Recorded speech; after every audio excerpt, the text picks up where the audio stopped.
Muy, pero que buenos días, compañeros, compañeras, como dicen que les va. Día 292 de Levita 365. 19 de octubre y acá está el 31 de diciembre. No paramos con un discurso, con un escrito, con una clase de María Duarte de Perón. El día de hoy es el Día de la Madre. Así que antes de empezar, mandarle un saludo a mi mamá, a mis abuelas, a mis tías, a toda compañera que esté viendo este video y que tenga un hijo, una hija, el que lo quiera mucho. Y bueno, sin más para decir, comentarles también que el día de hoy ando con un dolor de cabeza muy grande, ando con alergia, así que si el discurso no es tan óptimo como debería, pedirles disculpas, se hizo lo que se pudo. Sin más intervalos, arranquemos nomás con el discurso. El 17 de octubre, Perón y los descamisados. En la clase anterior, al dejar de hablar sobre el significado del 17 de octubre, anuncié que hoy volverían a ocuparme de ese 17 de octubre tan caro en mis recuerdos y en forma especial del descamisado. En estas clases, al hablar de nuestro movimiento peronista, no he querido pronunciar otro nombre que el del general Perón, porque entiendo que solamente el nombre del general Perón tiene ya una gloria que nada ni nadie podrán sombrecer.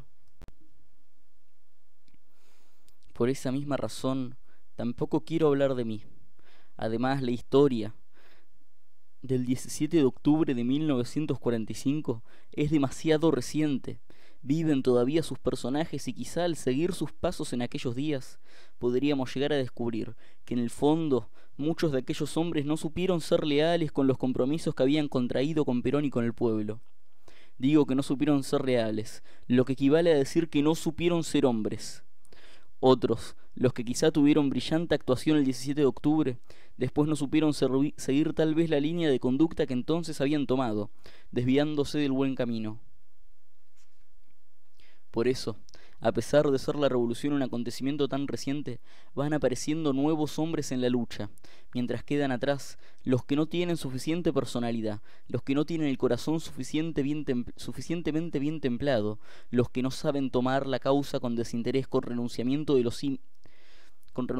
sí mismos, y sobre todo los que no saben dejar de lado las ambiciones personales, para abrazar con honradez esta causa, que es la causa de la patria.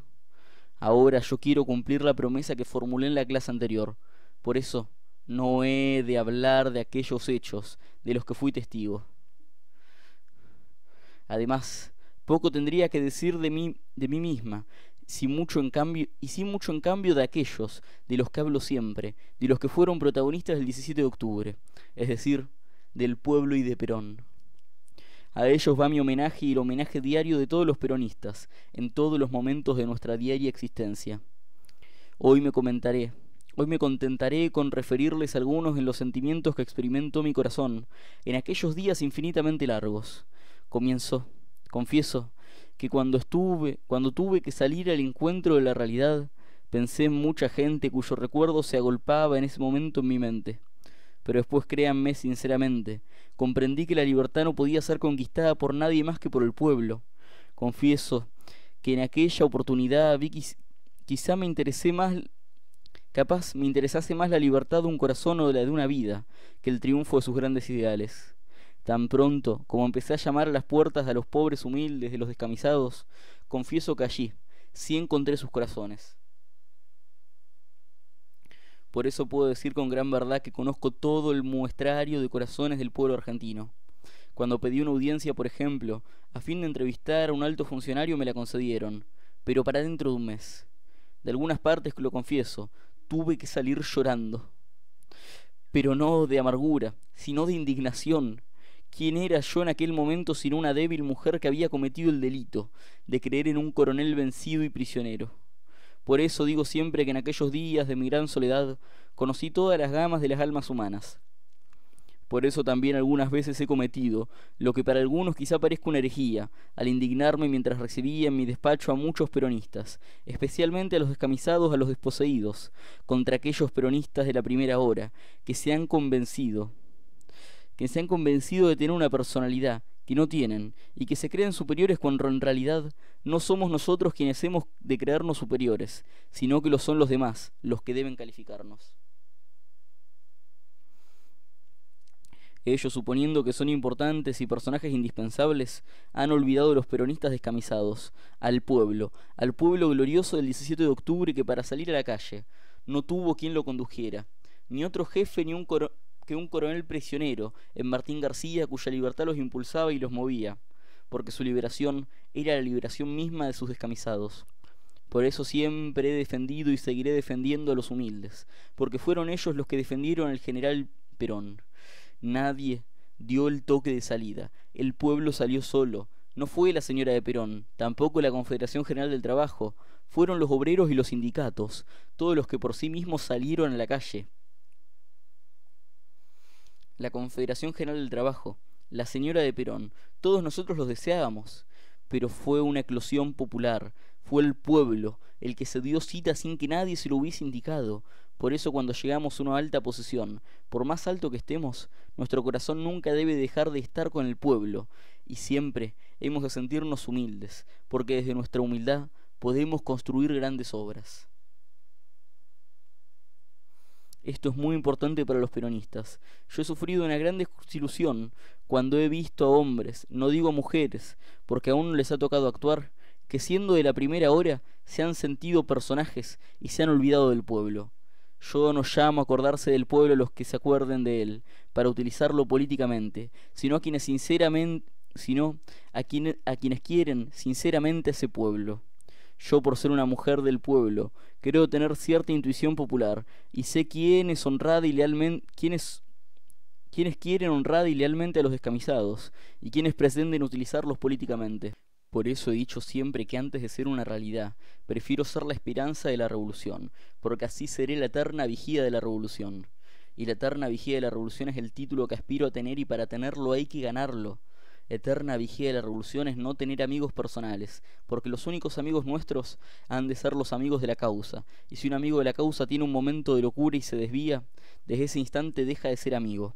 Nosotros no tenemos más amigos ni más compromisos que nuestra causa, es decir, no tenemos más bandera que la de nuestra causa, que es la bandera de la patria y de Perón. Esa es la bandera que seguimos, y por ella somos capaces de hacer cualquier sacrificio y de renunciar a cualquier cosa.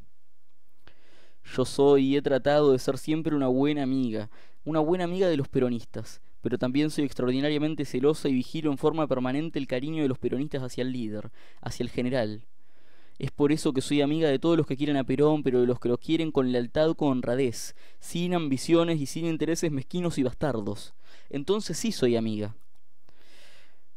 Guay del que no lo quiera hacia Perón, porque desde ese momento perdió mi amistad, mi cariño, mi corazón y mi consecuencia. Yo llevo en mí un poco de ese sentimiento permanente de indignación ante la injusticia. El general Perón, en cambio, se distingue por su amor por la justicia. Parecen dos sentimientos distintos, pero en verdad conducen a un mismo fin. Yo empecé a sentir de esa forma durante aquellos días en que Perón no lo habían sentido y mucho menos interpretado los ricos, los poderosos. Pero cuando ya lo interpretaban los de abajo, los pobres, los humildes, los explotados por la injusticia de los de arriba. Mi sentimiento de indignación ante la injusticia ha sido muchas veces confundido por los oligarcas o por los contrarios de nuestra causa, quienes han dicho que soy una resentida social. ¿Por qué había de ser yo una resentida? La vida me dio a mí todo lo que una mujer puede ambicionar, pero yo no estaba satisfecha. Es cierto, no estaba satisfecha de mi vida. Yo sentía la necesidad de hacer algo. Jamás estaba satisfecha con lo que era ni con lo que realizaba. Pero no era ni soy una resentida. Lo que ocurre es que confunden mi sentimiento de indignación ante la injusticia, que es un sentimiento positivo, con resentimiento, que es un sentimiento completamente negativo, propio de egoístas y de estériles. Fui entonces en aquellos días de octubre, como les decía, hacia los humildes, y así encontré que Perón estaba en el alma del pueblo. Cuando alguna vez ustedes quieran explicar qué es el corazón de Evita, podrán decir que en él no hay más de tres amores: la patria, Perón y el pueblo. Y ustedes están autorizados a decir que para Evita esos tres amores son uno solo, porque sin el pueblo no lo tendríamos a Perón, sin Perón no tendríamos patria, y sin patria no valdría la pena vivir. Los humildes del 17 de octubre ya han pasado a la historia con el nombre que para despreciarlos les puso la oligarquía: descamisados. Descamisados fueron todos los que estuvieron en la Plaza de Mayo en aquel día memorable, material o espiritualmente mezclados con el pueblo sudoroso reclamando a Perón y dispuestos a morir por Perón. Hoy estoy convencida de que se han multiplicado los que están dispuestos a dar la vida por Perón, porque hoy somos más exigentes, porque hoy no aceptamos nada que no sea Perón, porque hoy el movimiento ya nos ha enseñado que Perón hay uno solo y que por desgracia por los argentinos pasará tal vez mucho tiempo antes de que haya alguien que pueda aproximarse a su grandeza. También en aquellos días empecé a tener otro sentimiento en mi corazón, el gran sentimiento de amor para los humildes, que Perón ya me había enseñado a sentir. Los pocos mensajes que recibí del coronel Perón en esos días eran para pedirme que recomendara tranquilidad a los compañeros trabajadores. Y yo empecé a pensar entonces que si Perón se olvidaba de mí, en cierto modo para hablarme solamente de sus descamisados, que si los quería tanto a ellos que me daba una prueba de amor, tal vez la más grande que podía dar. Quiero decir que si él me demostraba gran cariño por los descamisados, yo no podía menos que quererlo a él sirviéndolo con todo mi corazón a la gran causa de los descamisados. Allí está la gran explicación de mi vida. Y perdónese esta confidencialidad sentimental, que es solo un anticipo de lo que explico en mi libro La razón de mi vida, que estoy escribiendo más para hacer que lo comprendan a Perón que para hacerme perdonar mis defectos y mis errores. Pero lo cierto es que yo identifico en tal problema a Perón con el pueblo, que ya no sé si sirvo al pueblo por amor a Perón o si sirvo a Perón por amor al pueblo. Ustedes habrán advertido en todas estas cosas que hoy les digo, dónde se encuentra la razón de mi propia vida. Todas las creaciones peronistas tienen una sola razón, Perón. Por eso quiero hablarles ahora de los motivos que me indujeron a crear la fundación, que también es una cuestión eminentemente peronista. La fundación tiene su más profunda razón de ser, precisamente en lo que sucedió en aquellos días memorables de octubre de 1945. Tiene el sentido de mi gratitud hacia el pueblo descamisado, que me devolvió la vida al devolverme a Perón. Por eso mi vida ya no me pertenece. Es del pueblo, que se ha ganado el derecho de que yo le ofrezca cada día mi vida en el esfuerzo permanente de hacer algo por su felicidad. La fundación es además una prueba de mi amor hacia el general. Él no vive más que para su pueblo. No piensa más que en su pueblo, y yo no podía decir que tengo un inmenso cariño al general si no lo acompañase de alguna manera en su amor y en su sacrificio por esa causa que es la causa de nuestro pueblo. Igualmente la fundación mantiene en el pueblo la unidad del descamisado que nació el 17 de octubre. Nada une tanto a los hombres como el amor, y la fundación es una obra de amor, amor de Perón para su pueblo, amor de mi corazón por Perón y por su pueblo, es decir, una obra de amor del pueblo para el mismo pueblo. Además, la fundación tiene algo de profundo sentido de reparación en la injusticia.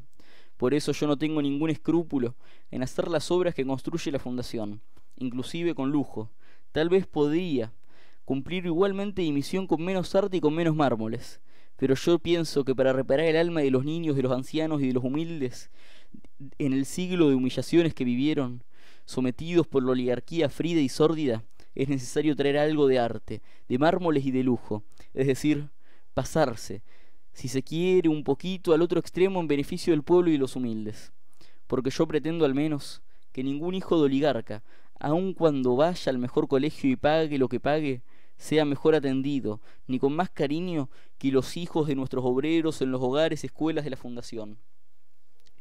Por eso también, ningún oligarca por más dinero que pague podrá ser mejor atendido en ningún sanatorio del país, ni tendrá más comodidad ni más cariño que los enfermos del policlínico de la fundación. La razón de mi actitud es muy sencilla. Hay que reparar un siglo de injusticia, y la explicación es muy clara. Nace de un viejo sentimiento que llevo en el corazón desde la infancia, y que es mi sentimiento de indignación ante la injusticia, que muchos han confundido, como ya dije anteriormente, creyéndome una resentida social. Y yo pienso, benditas todas las resentidas sociales, que se dieran a la tarea de trabajar para construir una humanidad más feliz y llevar un poco más de felicidad a todos los hogares de la patria. Pero yo creo que nada de todo esto sería posible sin Perón, porque Perón es la razón fundamental y la explicación esencial de toda obra peronista. No se olviden de que las glorias y los triunfos son siempre de Perón, porque si no fuese por él no seríamos nada, absolutamente nada. Desgraciados de aquellos peronistas que creen que pueden ser algo sin la luz del general Perón. Ninguno de nosotros tiene luz propia. Solamente los fracasos son nuestros, porque Perón triunfa siempre. Él, como los héroes legendarios, es hijo de las victorias. Nosotros desgraciadamente cometemos muchos errores, unos de buena fe y otros inconscientemente. Nosotros tenemos que enfrentar detractores, traidores y ambiciosos, que hacen mucho daño, y lo peor es que también lo hacen a sabiendas. Por eso el atribuirle todas las glorias a Perón no es colocarse en posesión de falsa humildad, sino reconocer la verdad, la absoluta verdad. Nosotros los peronistas creemos ser superiores a nuestros adversarios en eso, porque nosotros los peronistas honrados y leales reconocemos la superioridad de Perón. Decía Carlile que todos amamos a los grandes hombres, los amamos y los prosternamos humildemente ante ellos, porque eso es lo que más dignamente humilla. Debemos humillarnos ante Perón, amándolo como conductor, como maestro y como autor único de todas las glorias de nuestra historia del peronismo.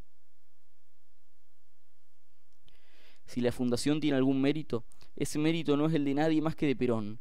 Si un peronista tiene un mérito, ese mérito no es de él sino de Perón, y todas las glorias de nuestro movimiento son de Perón y de nadie más. Humillación es la única compatible con la dignidad de un peronista, porque el verdadero hombre siente su propia superioridad cuando reverencia aquello que realmente lo supera. Por eso nosotros debemos pensar dando un ejemplo quizá muy poco poético y literario, que es: en este ferrocarril no hay más que una sola locomotora, que es Perón, y los demás son vagones, algunos de carga y en bastante mal estado. ¿Y cómo será el grande Perón que lleva toda esa carga? Esa carga no debe pesar nunca. Esa carga no debe pensar nunca que pueda hacer algo y que los vagones puedan convertirse en locomotoras. No será nunca nada, porque allí nadie tiene luz propia. Es por eso que nosotros nos inclinamos humildemente ante la responsabilidad extraordinaria del líder de la nacionalidad, que es el general Perón. En la próxima clase volveré a ocuparme de este mismo tema, en forma más extensa, para hablarles de la historia del peronismo en la historia nacional. Y entonces trataré de probarles una vez más que no se puede hablar de la historia argentina sin hablar de Perón, porque eso equivaldría a decir una verdad solo a medias. Bueno, compañeros, compañeras, hasta acá hemos llegado una vez más. Ojalá que les haya gustado a mí de corazón que mostrarles este contenido. El día de hoy, el Día de la Madre, la leemos a ella, a quien su injusta muerte a tan corta edad no le dio el privilegio de ser madre. Pero sin embargo, eso no le impidió de saber querer, de saber comprender y de saber proteger, de saber acoger bajo su ala a tantas personas que miraron a ella como un ejemplo. Una de esas personas somos nosotros, que le decimos no a la idea de que la política virtual tiene que ser burla, chicana y violencia, y en cambio planteamos el aprendizaje colectivo, porque estos textos tienen mucho todavía para enseñarnos, y porque con estos ejercicios de memoria estamos agarrando su nombre y llevándolo como bandera hacia la victoria. Sin más para decirles, compañeros, compañeras, nos veremos mañana con otro discurso, porque mañana es mejor. Salud nomás, compañeros.